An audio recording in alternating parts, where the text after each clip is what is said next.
So they admit then they were already engaged in this project, this geoengineering project, a large project, they said. And it's been going on for an awful long time. Britain, by the way, has just been warned it's in for another week of freezing sleet and snow and blizzards in April. But that doesn't matter. We're apparently going to fry to death to see if they don't save us and all that rubbish.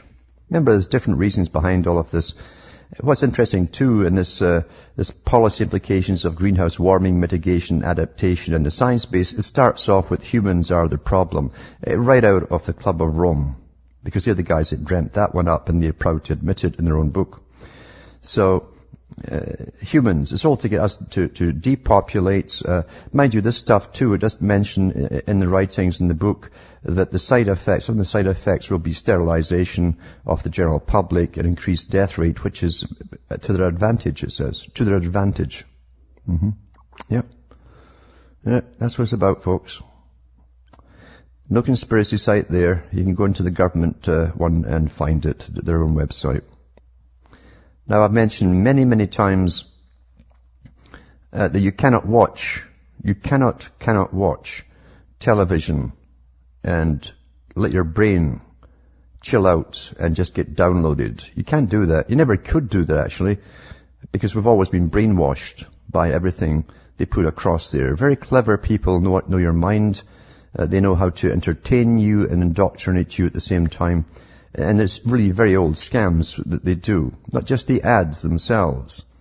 Because now you see the shows themselves are ads to get you to modify your lifestyle. Now here's the nicey-nicey story here. This is the nicey-nicey one from the Wall Street Journal. What your TV is telling you to do. Very polite, you see. April the 7th, 2010. In just 1 week on NBC, the detectives on Law and Order investigated a cash for clunkers scam. Remember that? Been pushing that. This happens to be the right thing that's getting pushed, the right. So it's in a story, you see.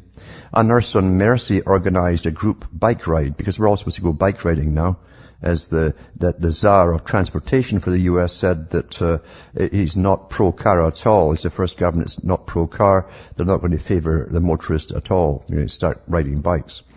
Al Gore made a guest appearance on 30 Rock, and The Office turned Dwight Schrute into a cape-wearing superhero obsessed with recycling.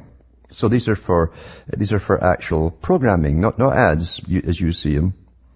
It says, coincidence hardly. NBC Universal planted these eco-friendly elements into scripted television shows to influence viewers and help sell ads.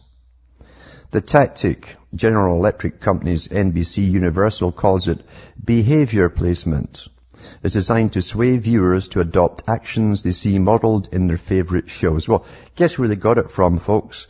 Guess about the way that you behave, act, and even swear, and including the clothes that you wear, the shoes that you wear, and even your personal behavior. You've got it all from the television anyway. That's how they get it all done. You're a composite.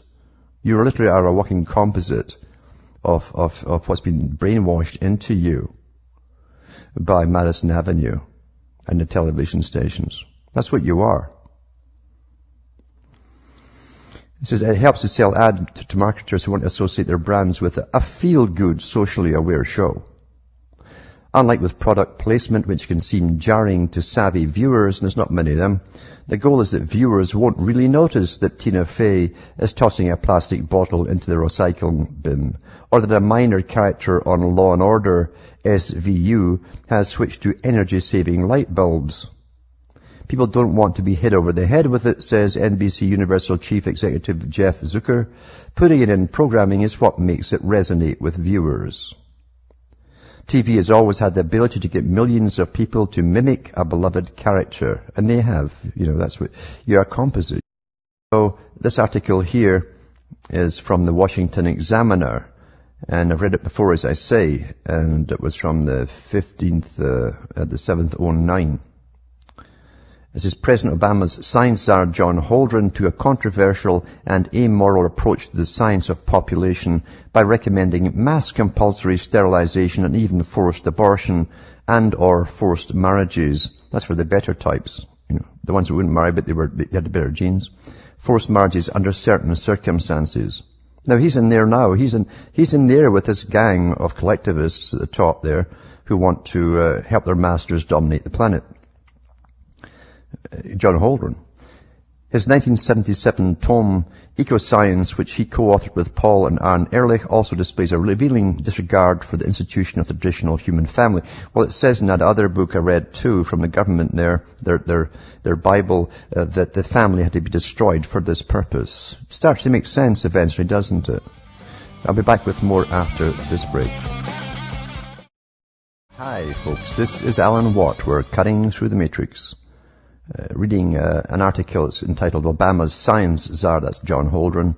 Traditional family is obsolete. He says punish large families.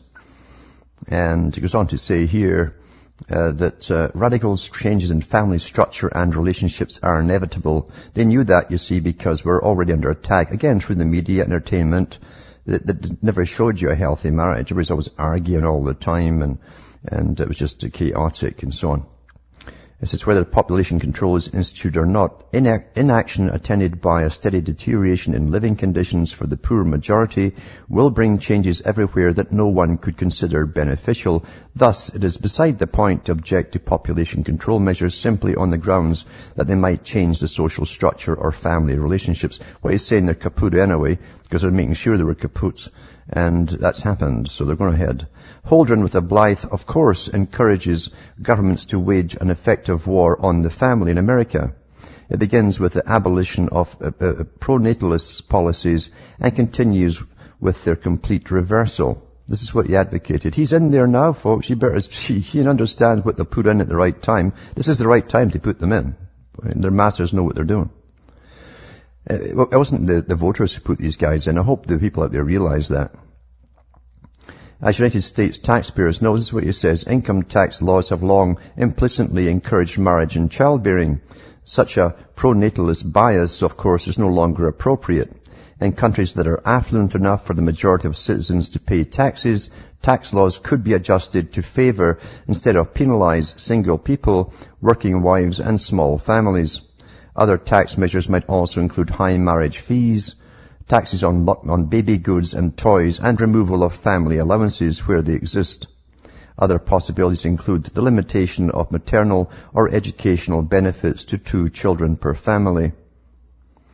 Holdren notes that some of these proposals have the potential disadvantage of heavily penalizing children and in the long run society as well. This is not a disqualifier, though, as long as the proposals are carefully adjusted to avoid denying at least minimum care for poor families, regardless of the number of children they may have. Even here, the objection is practical, not ethical. It's fine to level stiff penalties against those who choose families and children, but not to the point that this policy exacerbates the original problem, which is unwanted children living in squalor, that population control purports to combat.